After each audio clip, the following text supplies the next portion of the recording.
Broadcasting live from the Business RadioX studio, it's time for Family Business Radio. Showcasing outstanding family businesses and the advisors who assist them. Good afternoon. You're listening to another great episode of Family Business Radio. I am your host, Anthony Chen. Today we have 4 great businesses to introduce and interview today. Leading us off, we have Elizabeth and Stephen Lewis at Stephen Lewis Attorneys at Law. Welcome to the show. Thank you. Thank you. Thank you. So kind of share us with a little story of what got you into law and why both real estate and estate planning. Well, I guess I'll start. So when you go to law school, okay, first of all, everyone always wonders why you go to law school. We don't know. We have no idea why. It's typically because you think you want to be this great litigator, someone who is always in court and very strong. And but that's usually not what you end up getting when you come out of law school. So Steve and I both came out. I was a real estate attorney from the get-go. Steve was actually a litigator. And more, business, that kind of thing. But we were getting married. And so after law school, we both kind of did our own thing for a little while. And in 2004, we decided to open up our law firm. Mm-hmm. And we did that. And both of us started real estate.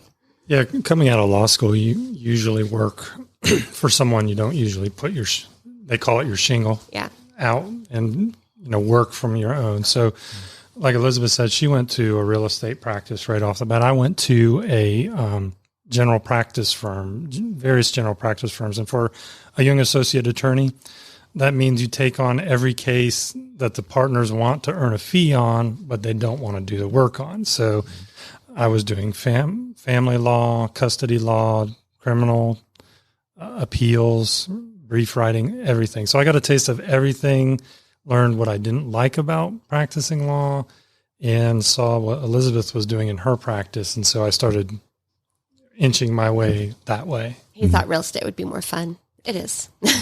So you're telling me that these movies and shows of attorneys shouting around the courtroom is not real? The judge might shout at you, but not the attorneys. Oh. So, yeah.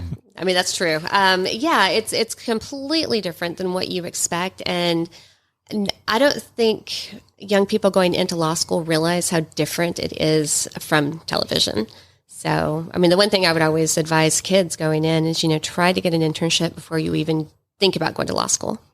Talk to attorneys. And I have talked to so many kids since I've become an attorney. I do some work with our high school and just kind of telling them what it really is, so they're not blindsided. But I mean, I really enjoy what we do. The real estate side of it. So I've done it for 23 years and Steve's done it for almost that long. And, we really, it's something that we both really enjoy because we like helping people, buy, sell homes, that kind of thing. And that's also the same thing with the family law. I really enjoy helping people get ready for what I call the next step, which is literally the next step in your journey. When you pass, a lot of people don't realize how much they don't get done for their families, right? There are so many things that still need to be done for your family, even though you're not there anymore. So you don't want to leave the mess behind. And so that's partly why I started with family law as well, because, estate planning law, excuse me, I keep saying family law, estate planning, because it just helps with, the families and the after. Thank you, Steve. So was this kind of a natural transition when you were initially very focused in real estate and then you saw there was kind of a need in an addition? Yes, I think so. What do you think, Steve? Well, a lot of times as closing attorneys are the first contact a lot of people have with an attorney if they've never been in legal trouble or they've never been sued by anyone.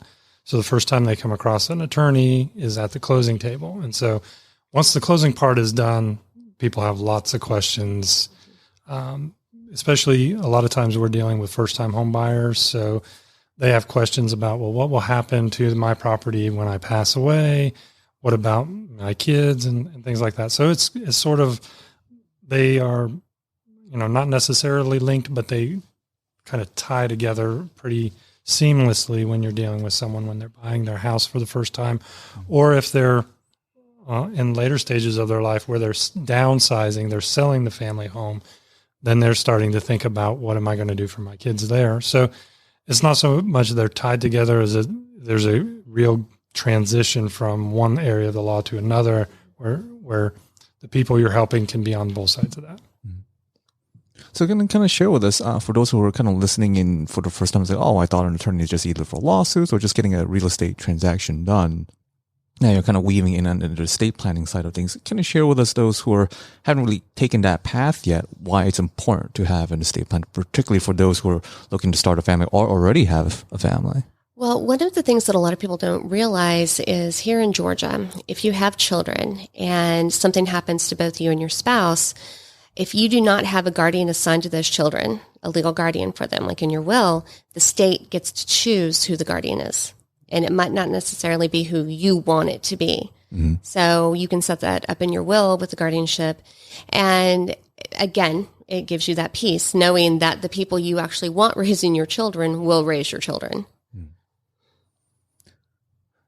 Which then kind of leads to the next question is, when going through the estate planning process, for those who are just going, oh, maybe just a will will be enough, but I imagine there's a little bit more moving pieces and puzzle to that. What other documents should someone that's kind of going down this journey for the first time, they should consider to be included in their estate plan? Well, besides the will, you want to do your durable power of attorney, just in case you become incapacitated.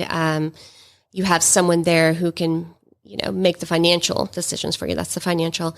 And then you also have your advanced directives, which is the medical. So if you are unable to make those medical decisions for yourself, you have someone that you can trust, and it also gives them the direction. Like, for instance, the do not resuscitate, that sort of thing, it's in there. So your wishes are respected in that case. And also there's the HIPAA release, which is the release for the medical records. You need all of those together. So for those who are kind of listening in, they go, oh, well, I go to the doctor's office, they maybe sign all this stuff in the HIPAA release. I mean, wouldn't that work? For that doctor's office. Mm-hmm. But that's it. The general HIPAA release you use with your power of attorney and your advanced directives, it all goes together, and it's for it's your general release for that person. And it's usually your attorney, in fact, is also on your HIPAA release. Mm-hmm. So it's the same person. Then you mentioned the term durable power of attorney for those who are kind of not in the know legal-wise. Like, what does that actually mean, and when does it actually take effect? Well, if you become incapacitated, so for instance, if you are diagnosed with dementia, that's a really good example. When someone has dementia, they are not legally capable of making business decisions, obviously. So with that durable power of attorney, the attorney, in fact, is then able to take care of their affairs. So it's just incapacitation. Otherwise, if you don't have these documents in place, then you have to go through a court system. So you'd have to go to the probate court and have a guardian for your person appointed for you. That's going to take several months or more just in filing the paperwork, serving, publishing notices, having hearings, and much more costly to do it that way than if you meet with an attorney. Come up with your primary person and a couple of alternates. That way, if you're in, heaven forbid, a terrible car accident where you're, in a coma, these are the kind of rare but do happen every day circumstances where someone would need to be appointed to make decisions on your behalf. Then kind of going along with the estate planning, and now the big question kind of leading back to the intro is, you both met at law school, is that correct? We did. So kind of share with our listeners, someone do I get an opportunity to kind of interview a couple in business together, let alone met in law school and then go into practice together? So obviously kind of address or ask them the elephant in the room question is, what's your secret? How did you make it work? Well, and the funnier thing is we literally share an office and our desks face each other. So when I look up from my computer, his face is there. Like it's directly in front of me. Honestly, I think we have a really good work-home balance. So when we're at work, we're at work. We're both attorneys. We work hard. When we're at home, we're parents and we're mom and dad. And, so it's different. Now, that's not to say our children didn't grow up playing prosecutor. I'm not kidding. I mean, things like that. All their friends, knew we were attorneys and they played attorney. And I've got two that are probably going to be attorneys. But so it does spill over a little bit. But Yeah, we were one of those extremely annoying law school couples. We met Steve's not even before your first day, actually. Yeah, it was a plea. It was a party that the Women's Law Association put on for the new students. We met at that party. Wow. Yeah. So we met at that party, and I mean, we've been together ever since, and a lot. And then when we opened the firm in 2004, we'd been married 4 years? 4 years. I can't remember our anniversary. It's terrible. We've been married for 4 years at that for point. me, I studied for the bar exam, and literally 2 weeks later, we're getting married. So, Yeah. Oh, that's not stressful at all. Oh, well, not for him. I was the one putting together the wedding. I mean, he was fine. But yes, it's worked really well for us because we can, if we do have an issue, we can talk about it at home, away from all the stress of work. And we do. When we walk our dogs, we actually hash out so many issues at work. It's great. Actually. Yeah, I was going to ask, like, for some couples, they find ways to kind of draw a barrier or wall. Like, once we get home, everything is left at the door, or maybe they have some kind of time allocated to kind of talk about the business. That's unrealistic. Yeah, I just don't think you can do it. At least we've never been able to do it. But I mean, we don't just talk about business, and when we are home, a lot of it is home because we have the kids to focus on and 3 demanding dogs, and so we just have a lot going on in our home life as well. Mm-hmm. And part of it is we also don't, we work as a team, so it's more of along the line. There isn't one person making all the decisions, so that takes, I think, a lot of the stress out whenever there's an important thing to be decided. If both parties have their input and it's both respected, then it leaves less conflict. Mm-hmm. We don't have very much conflict, actually. Mm-hmm. I don't know if we're lucky or if we just talk about everything, so there's no conflict to be had. So it works out really well. So maybe you should write a book about attorney couples being able to talk everything out, or maybe that's your secret. Talking about everything out during your dog walk. Yeah, well, seriously, we talk everything out. The dog walks do help. I mean, it's really, Well, thank you for sharing kind of a bit of your insights. What's the best way for our audience to reach out to you, whether it's for real estate itself, estate planning, or maybe, a book deal on attorney couples? They can always email us. So one thing, we are strictly word of mouth. So we do not have a website. We don't do that. We don't advertise. We are very much a referral based. And so, anybody who is listening to this, if you would like to reach out to me, you can email me. My email is elewis, ELEWIS at Lewis-Patterson, and that's PATTERSON.com. Or you can call our office at 678-879-0500. Right. Steve? Best way to get through is to go through Elizabeth. so she's really the boss. Okay, great. Well, thank you.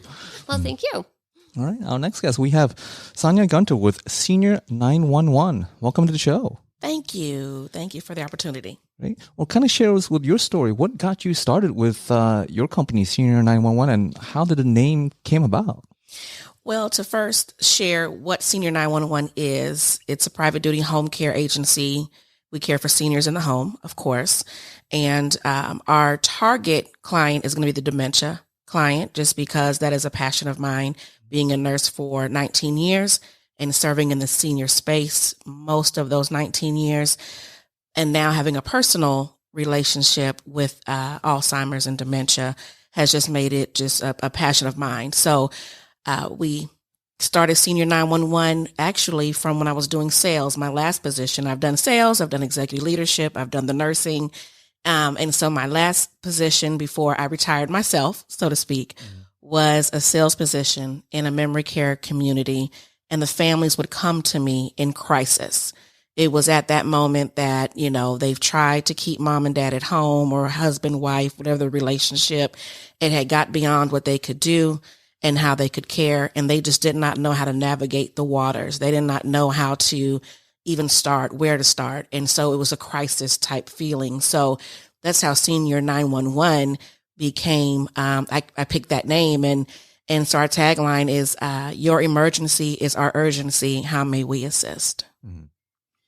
So what was kind of you mentioned you kind of took yourself out of, I guess it sounds like a corporate setting and then running your own business. Was it like one major event that made you go, hey, this is something I really need to do? Or was it kind of a slow burn in the back of your head and you finally got the hint. And, all right, I got the hint. I should go ahead. Sure. Well, it was a slow burn. I had always been propositioned by others to start my own business because I naturally, sat in leadership type roles. And so I was always in that position where I was running a business, but under somebody else's name. And so I was the employee. And I got to an age where I said, you know what, quite simply, I don't want to have to ask for PTO. I don't want to have to, call out if I don't feel like, going to work. I need a mental health day. I said, let me take and marry all of my experience and my leadership abilities and now work for myself. And I'm loving every minute of it. And I kind of share with a little bit of insight. Like, what does it look like running a care business?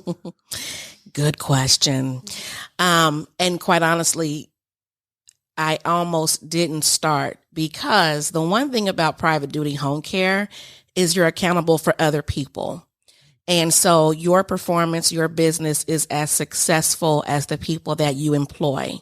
When people don't show up for work, when people don't, we've had somebody just to, no call, no show and couldn't get a hold of them again, but then called for a reference. Like 2 days later, another job called for a reference check. The foolishness that we encounter.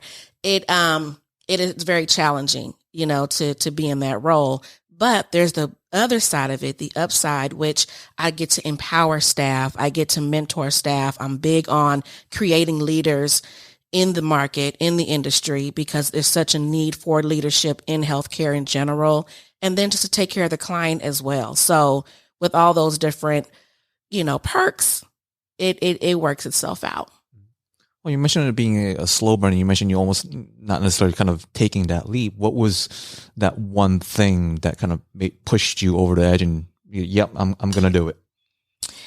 When I was laying in bed one morning and did not want to go to work. And I said to myself, it wasn't because I didn't like the work. It was being up under someone else's corporate structure. I like to be the one to take, again, my experience and create the climate and the culture that I felt like would work best in the industry. And so I can only do that at my own hands. And then you mentioned a little bit about giving the tools and promoting growth and leadership in your staff. Kind of share with us, to the audience, like, what does that look like? If we were working for you, what is a typical, I know it's clearly not always a typical day, but what might an average day look like? So our staff, because they're in the field, it's hard to be close with them, close knit, and have that family feel because you don't see your staff. Your staff are literally, they come in, we onboard them, we do orientation, and then they're out seeing clients. And so there's not a lot of hands-on with them. So just trying to create, whether it's text messages to them, how are you, creating avenues and resources, letting them know, you want to buy a house? Great. We'll create that home buying workshop for you to come in and learn how to buy a home. You want a credit repair? We'll create that workshop. We create we bring resources to our staff so that we can try to support them as much as possible, bring them in our face a little bit more often. And then, of course, we go out in the field and do a lot of supervisory visits. It's required by state, and then we do our own anyway, just to make sure they understand they're supported. So we provide also dementia certification. So that's one thing that we pride ourselves on with the clients that we have. We don't just say we're dementia experts. We make sure we invest in all of our staff to become dementia certified so that they know how to properly care for the dementia client. So now we kind of know a little bit about how you run your business, why you do it, and the amount of resources you really invest in your people. So those that are listening and getting to that tough conversation with their aging parents, how do you recommend someone that's listening? All right, how do I bring someone like yourself into my parents' life? Because especially in conversations like asking them to give up the keys, I mean, that's like a third rail. Yes. It first of all, a challenge, and I'm actually in the challenge. I own my own business. I've been doing, like we said, for almost 20 years, just being in the space. And now I have my father who has Alzheimer's, and we're trying to take his keys. And it's difficult. So I tell anyone, remove yourself from the equation. And here I am, the professional, but I'm not the one to have the conversation with my father. I have to bring in somebody else, a different face, a different voice, because I'm too close to it. And because of personal relationships, good, bad, or otherwise, there's always a feeling of maybe something underlying, or, you know, you just want to take my money, you know, those types of conversations that come up. You put the dementia diagnosis on someone, it's a tough time for everybody to accept that. So it almost sounds like the prescription is, rather than the child engaging that tough conversation, bringing a third party in. Absolutely. You've got to have an advocate. Even with Senior 911 being a private duty home care agency, we call ourselves the one-stop senior resource. So we'll go in and have that conversation. I'll go in and have that conversation. We try to, again, help navigate families and caregivers through the process, because it's hard to do. And we really want the caregiver, whether it's the son, daughter, mother, father, whoever it is, to be able to remain in that role as much as possible, because being a caregiver is a whole different role, and most are not prepared to take on that role.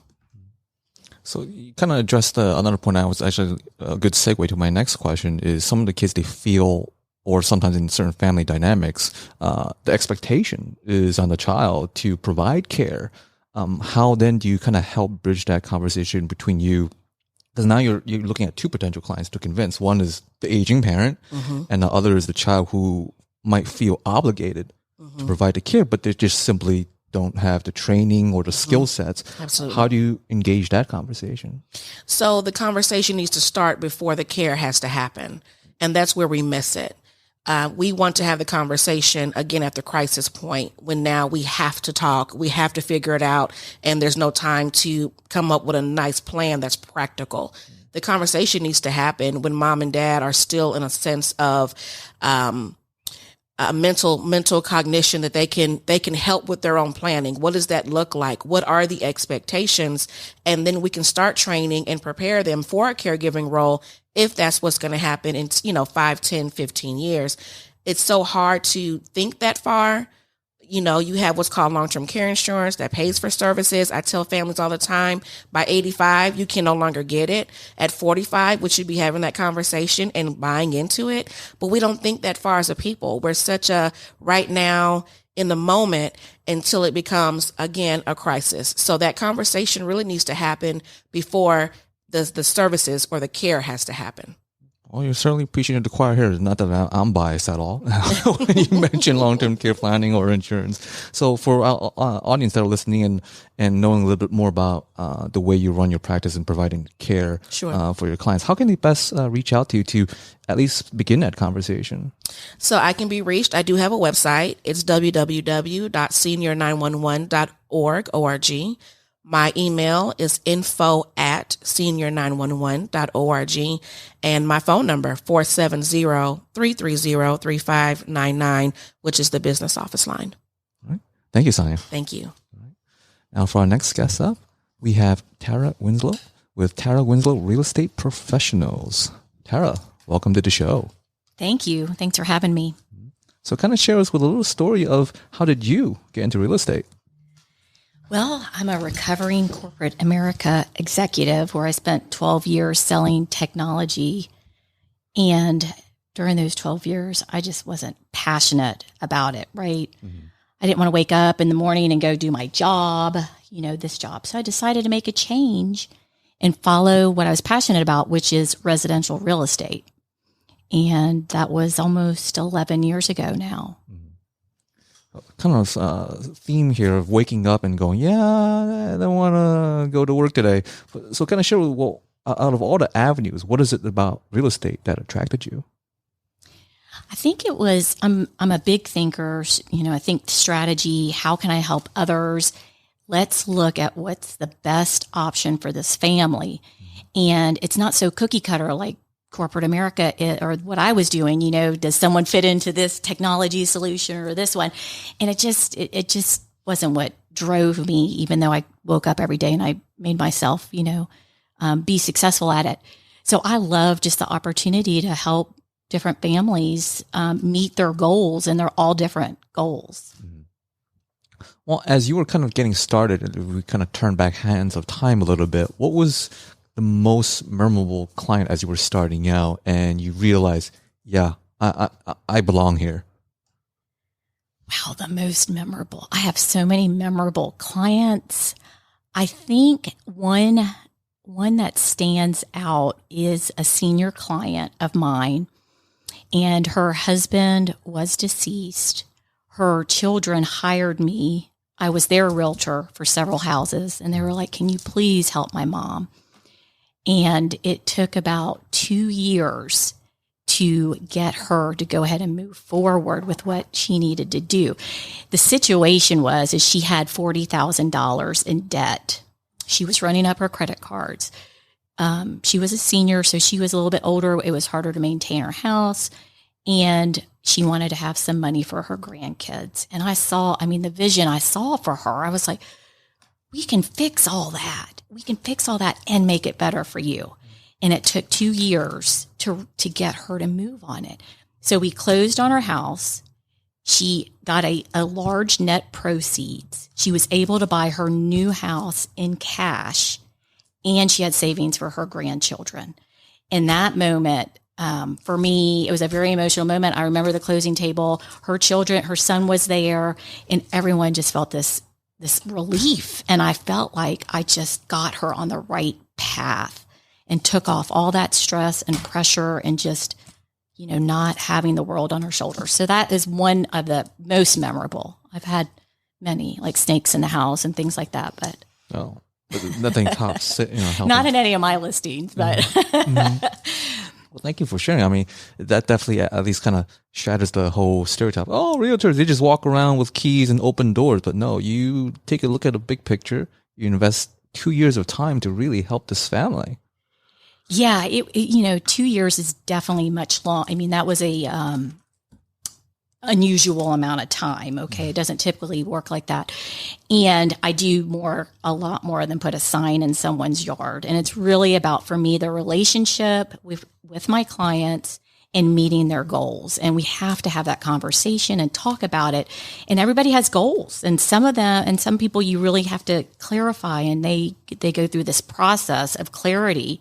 And I'm part of that, helping them ask questions, just kind of like what you're doing with us now, asking questions and getting deeper. And it's so much of a bigger process than people realize when they think they can just jump into real estate and go sell a house. So what you're telling me is that I shouldn't just go on Google or Redfin or Zillow or whatever and just type in I want this price range and bedrooms, and then magic happens? You're telling me that doesn't work like that? Hey, you can go on Zillow if you want. I know they had some trouble last year where they were selling off thousands of properties, but a real estate professional, a strategic professional, is someone should speak to. Mm-hmm. Well, you gave us a little quick glimpse of the additional value. Share with us a little bit more of how does it look like if someone were just coming to you for the first time? What does that process look like? What is it, the big questions or things you take a look at and asking us to understand what is it that we're specifically looking for beyond I'm just looking at X area for bedrooms and bathrooms?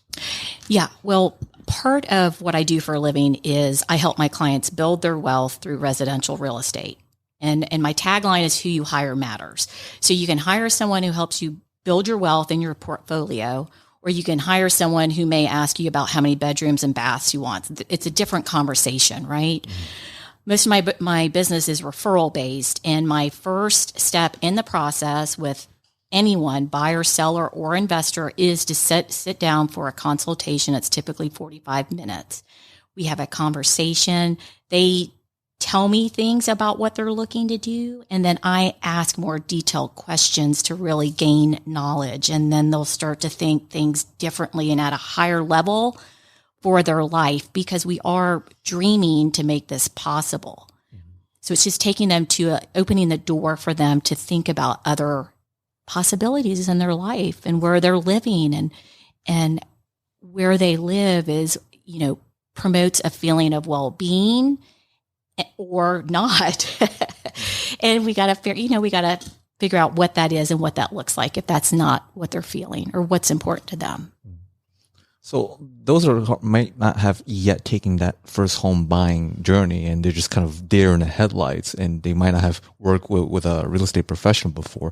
What are something that they should take into account when interviewing for one, and some questions that they should ask the realtor or should be expecting to be asked of them? I think that's a really interesting question.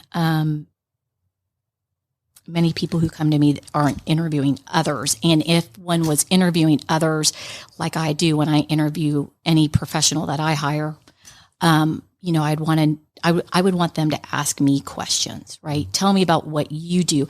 How can you help me? What is my benefit? How will I be feeling when this process is done? If it's through, getting through,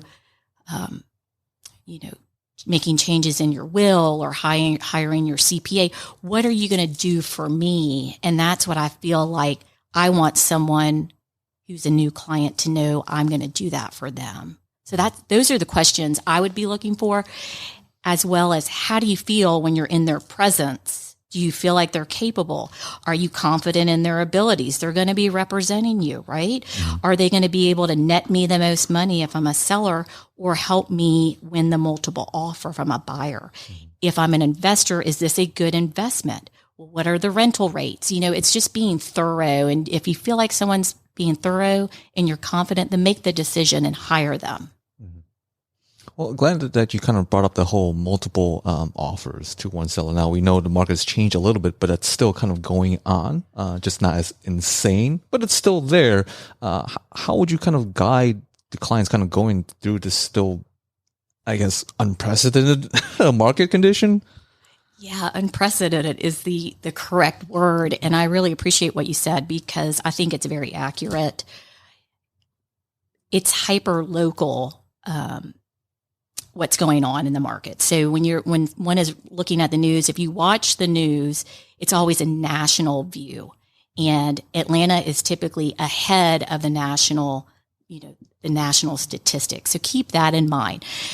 The second thing is, with what's going on in Atlanta, you could be in one market, i.e. Roswell. Roswell is so hot, I am still fighting for multiple offers, okay?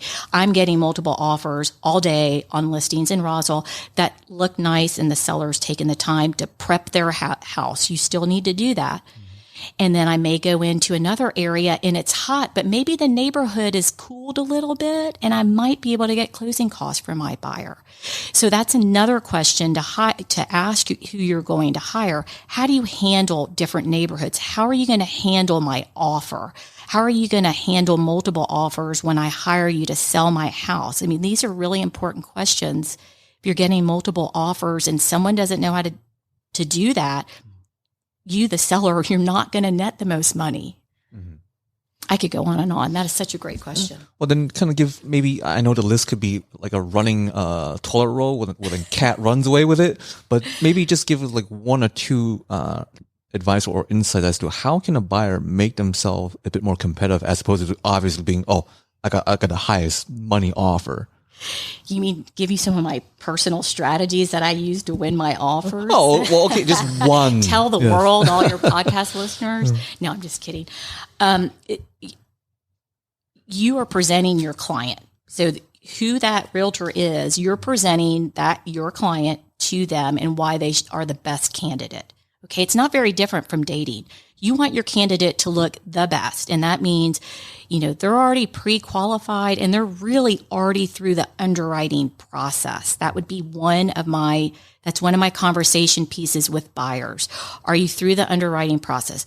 No, I don't even know what that means. Okay, well, now I know where we need to start in the process. So we get them through the underwriting process, and I put 0 days under one of the contingencies. That means that tells the seller, hey, listen, my buyer is serious, they're committed, and they're qualified.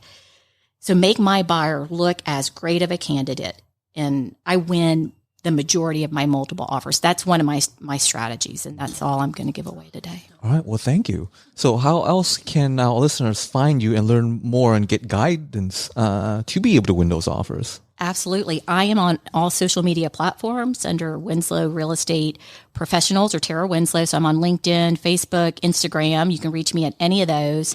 You can send me an email at Tara, Winslow, WINSLOW at KW.com. And you can call my office at 404-419-3500. Ask to speak to me. Lots of ways. I'm available for a complimentary consultation, and let's see about making something really possible happen in your life. I mean, we can get it done by the end of 2022 too. Well, thank you, Tara. Thank you. All right.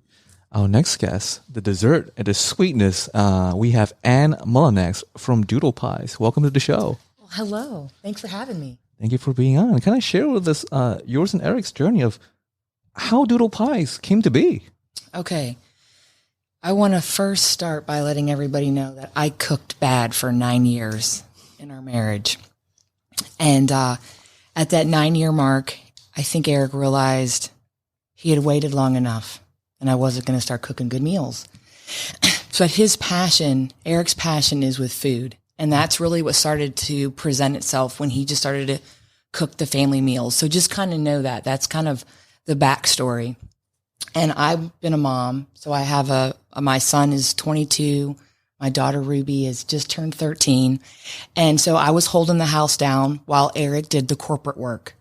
Engineer, he's a software engineer, turned to be a software engineer manager at different defense companies, Northrop for the longest. And it was kind of cool because when I first met him, one of the conversations was, I find that his priority in life is having a work-life balance. I was coming from a relationship where there was no work-life balance. So that intrigued me.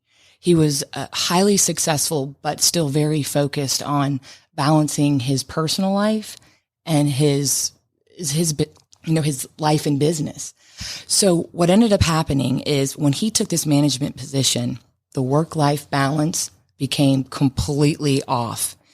And I view this now that we're where we're at, that the frustration of the loss of balance led for the courage to take the leap. So I guess it wasn't this past fall, but the fall before, God had already started preparing my heart that change was going to come to the family. Didn't know what that was going to be. But I was on board. I actually used to tell God no, and Eric no, and everybody in my life no. And so I personally had a shift within myself, and I just started to say yes. So March of last year, we're leaving church, and Eric gets this idea. And the idea is what Doodle Pies is, which is where people get to come in, they get to create their own flavors with their personal sweet pie. And the conversation was like this: what if we start a business and it's a pie shop, it wasn't even that Eric was big into baking, but he loved food. He loved flavors, always experimenting. And I had enough peace. And it was like once he started to just kind of push out the ideas of, I'll just figure out how to cook this pie fast. Okay, that's great. As an engineer, engineers are problem solvers all day long. They don't see it as a stop like I would. I would be like, I know a microwave. So he figured it out, and it did take a little bit of time. So my main thing is I kept saying yes to these different ideas. And but he quit corporate America in May of last year. And I felt like I was skydiving with God. I'm like, I'm landing. Where are we going to go? And, but it was cool because the whole way God sent me encouragement to just keep pushing forward. Getting the trademark, putting out, getting the name Doodle Pies. Guys, I had already purchased $16,000 worth of signs and I didn't even have the trademark yet. But I just knew I had to just keep going forward. So here we are, quit in May. We signed a lease in October and we opened up the end of April of this year. So kind of show that whole journey. So he's had enough because no family work-life balance. And then you got the hint as God kind of kept knocking on your back, and he's all right. I get the hint. I got it. And you mentioned kind of leaving that church and saying, "Yeah, let's run with this business." Was there any other ideas on the table, or was it just this one in it, and you guys took it and ran? Yeah, when that idea came, I knew we had to do it. I knew that we had to do it, and it looked crazy on the outside. I mean, you have. Like my dad, looking at the situation, and he's thinking, okay, what is going to happen to my daughter and the family? Eric just quit his corporate job, but it was just deep within me that I knew this was the right path. This was the change, that was coming to the family. And it has, my son has witnessed what it is to be an entrepreneur. My daughter is seeing hard work coming from both her parents working together. It's really been a beautiful transition of perspective for each one of us in the family, but I think probably different things, right? What I've learned and gained is different than what Eric, different than Isaiah, and even Ruby, but we're definitely growing as individuals. So kind of share with us then Doodle Pies, the journey. So we know how Doodle Pies came to be. When we walk into the store, take us, what does it look like? What is that experience? Okay, well, you're going to probably see my face because I'm there all the time. And I'm going to welcome you in. I'm going to say, hey, welcome to Doodle Pies. Have you been in before? And most people know they haven't been in before. And so it's my job to explain to you quickly what we do here. So, I got this big, beautiful pie case in front of me. It's a diamond ring of the whole store. I'm like, well, we have our cold pies. We have our savory chicken pot pie. Everything we do here is personal size. So we don't do any large pies. They're all small, up 5.7 ounces for the cold pies. And then the main attraction is the pies you get to doodle or create. So behind me, I have a menu, and I just point to the customer, hey, this is what you can select from. We have cherry, apple, peach, strawberry, blueberry, raspberry, blackberry. You can do multi-fill. You could put different toppings in. So say you want to do a blueberry with cream cheese and granola. I assemble it right in front of you, and then I can cook it fast. So 4 to 6 minutes later, you have your own personal pie, whether it be the sweet pie or the chicken pot pie or even the quiche. So if you're like kind of conscious with your carbs, I could give it to you without any crust. You could just have, the egg and the different toppings. But, and then once it's explained, then people get it. But a lot of people come in thinking and expecting, where's the full size pie? And I go, oh wait, no, let me show you my 8x8 pastry box. See, 4 of these mini pies fit in here. And for your, if you want to go somewhere, you don't got to take just an apple pie. You could take 4 different pies, you could even, do too cold, too hot. But it has been an interesting journey just of explaining it to people because it is a new concept. We're not a franchise. Everybody thinks we are. And I credit my, my architect, Bridget, with Brink Designs. Guys, I told her she could be a counselor herself because she's working with a husband and a wife. And I'm like, I love it. Eric's like, I hate it. Eric says, I love it. I'm like, I hate it. But then she put it together to where it presents both of our hearts. So it sounds like not only does it should be a franchise, maybe that'll be coming soon. From the way you describe it, it's sometimes when I initially heard about the idea, I thought it was just one large pie. But as you're talking about, well, no, you can fit like 4 pies in here because obviously in one household, if anyone's got like kids or what have you, not everyone's got the same taste. That's but right. You kind of present a solution, just, well, everybody gets a little something as opposed to just one large pie, and you're not really able to please everybody. That is true. That is true. And we even have a brownie pie. So we make the brownies. Kids love the brownies. It's amazing what a kid can eat. It's the most entertaining thing. I'm like, you're going to eat all that? They're like, yes, I am. And they do. They'll eat it and then the next thing they'll ask me is, can I have a cup of water? So what would be your at the moment, like the most, famous or most highly demanded pie? That brownie pie is highly demanded. People love brownies, and I guess they love brownie and pie. Oh. I will say that the chicken pot pie, I think it's actually going to take our number one. It's gone over really well. People can discern it, guys. They can discern what they're eating. I mean, I'm not even a foodie, but like Eric is, but because we're making it there, like we're making the gravy, right? The dough is made there every day, fresh. People discern it. They know what they're eating because it's super homemade. And then you're getting it cooked and you're getting it hot. So that's even just been neat to see the discernment of the palates of the customers that are coming in, and it's, for me, what's the most rewarding. I love that I have a great product, hands down, great, but that makes it so that I could just talk to the people because, I can't cook. So it's foolproof. It had to be made so that this could be presented. But there's that 4 to 6 minute cook time. Mm-hmm. And if I'm not busy, then I get to say, hey, how's your day going? And the relationships that I've been able to build over pie, it is the purpose behind Doodle Pies, is the people. I learned that from the very beginning. When you work this hard, when you have your own business, as all of us are doing, and the work-life balance at times still seems a little off, it's the purpose that fuels Eric and I, and it's the people. So it's like we have the customers. It's easy for me to give away a pie. I'm glad Eric's the number guy, because if someone's having a bad day, because I get to know my customers, I say, just take the pie. Just, I hope your day gets better, And it's those relationships, even with the young people that I have there. I love working with high schoolers, and I'm very passionate about this generation because of my exposure of these.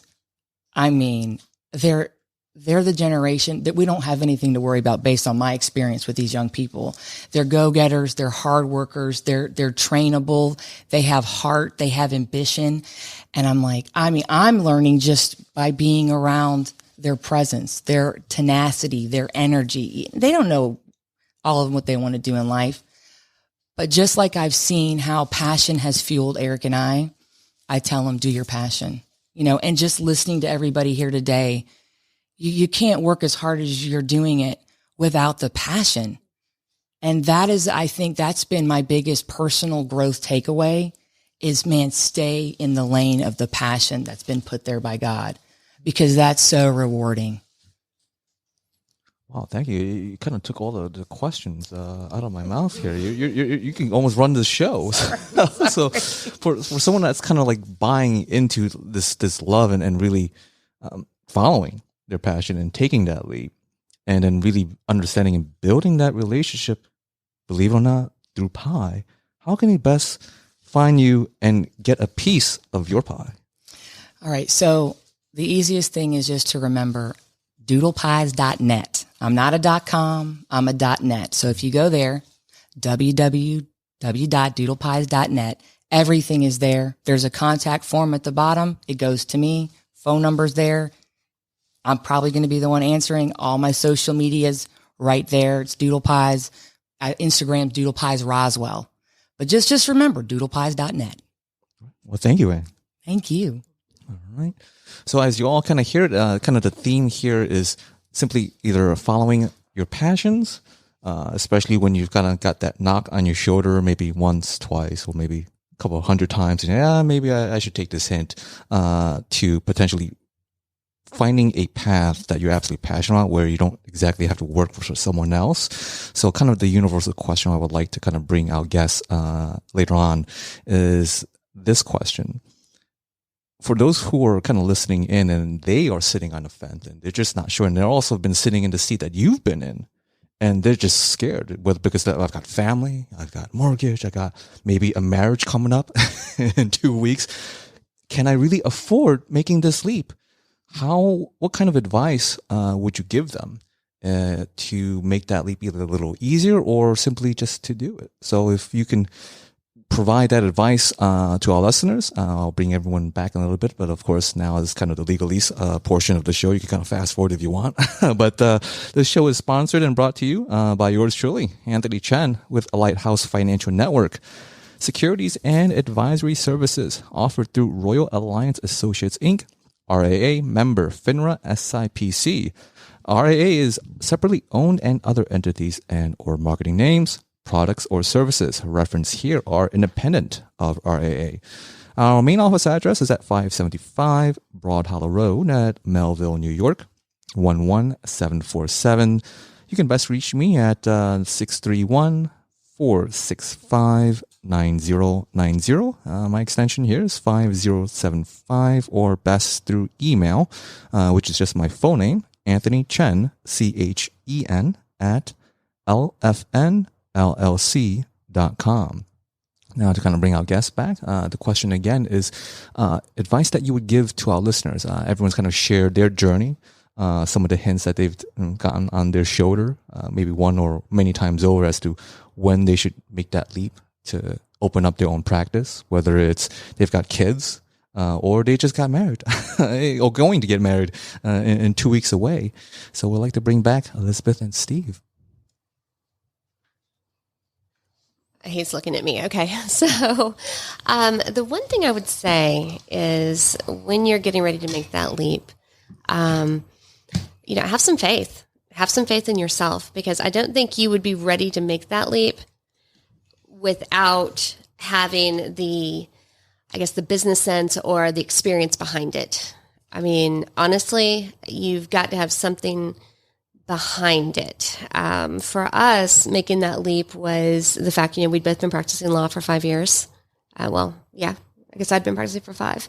And I had an old attorney tell me that every young attorney is a bar complaint waiting to happen for the first 5 years, because you really don't know anything.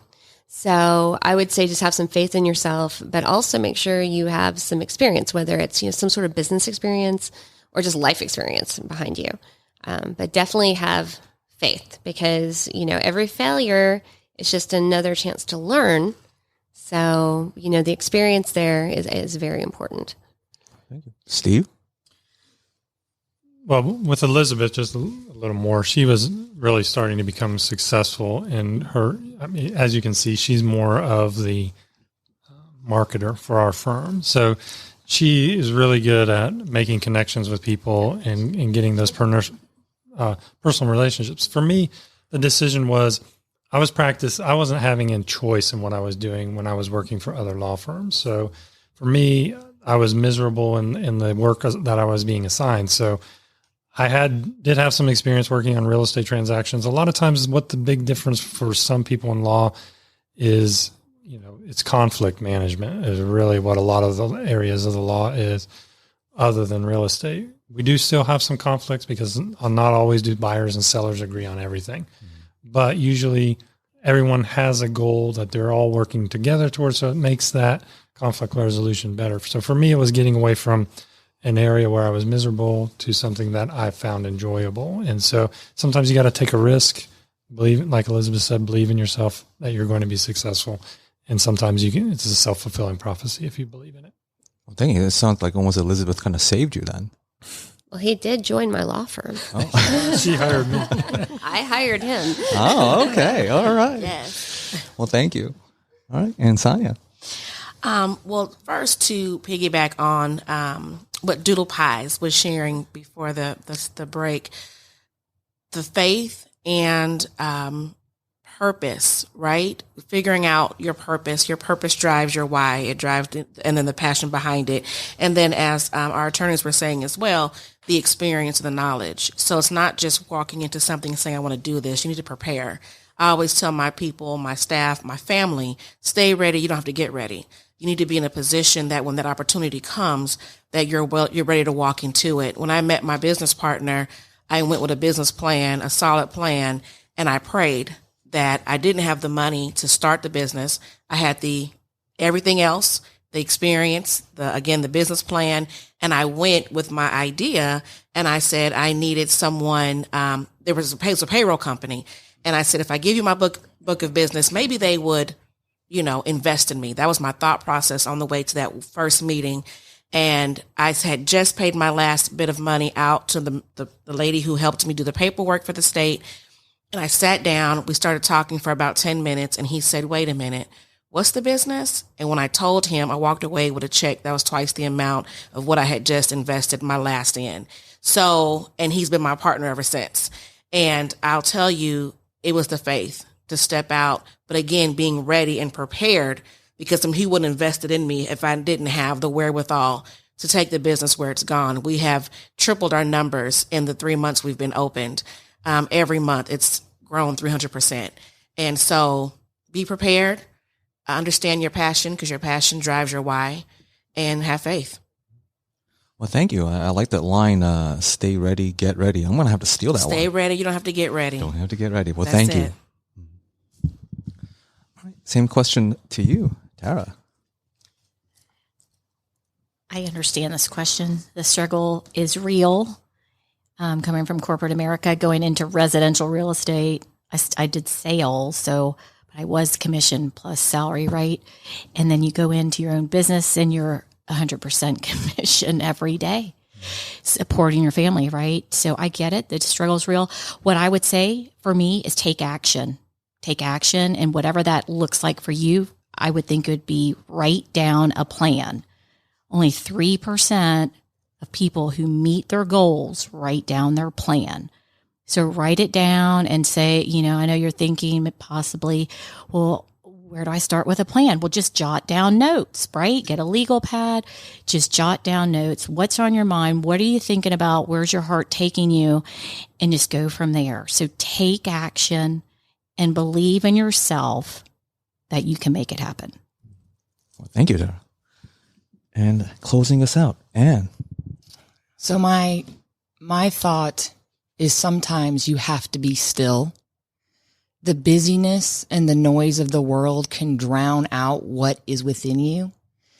And be available to be uncomfortable. Because I've had to be really uncomfortable, and I'm getting comfortable with being uncomfortable. So if you just are still, and for me, mine was the yes. And then I really believe God will weave in the peace that will direct the path. I know that's sort of a more abstract thing, but start by being still. Well, thank you. All right. Now for kind of the segment called Anthony's Financial Take. Kind of hard to top or follow with everyone's perspective, but in regarding to finances or general financial planning, kind of the stereotype in my field is always looking at the finish line of what we would quote unquote call the end goal or retirement plan, or just getting to retirement. Other questions I would kind of challenge, not just for my field and also for our clients and prospects listening in, is when you're doing a financial plan, also include a portion of chasing your particular dream.